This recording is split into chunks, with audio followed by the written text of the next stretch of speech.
Riwruoge ma kedone ratiro ma oganda e bwo chenro mar uchaguzi platform dwaro ni ruu mapiyo chenro mar yiero komishonas manyien mag duol matayo yiero pacho ka IEBC.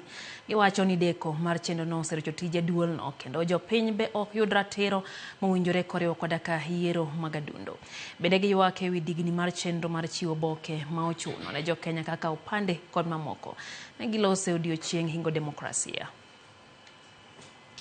Some of the critical functions that have been affected include the following. 1. Pending by-elections.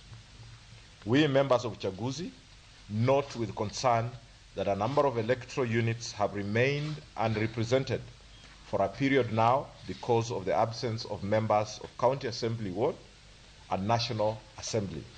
Over 5,000 Kenyans apply for replacement of lost or defaced ID cards every day. The intended maisha cards have a 10-year validity period, which is a major shift from the previous generation of ID cards, which had no expiry date.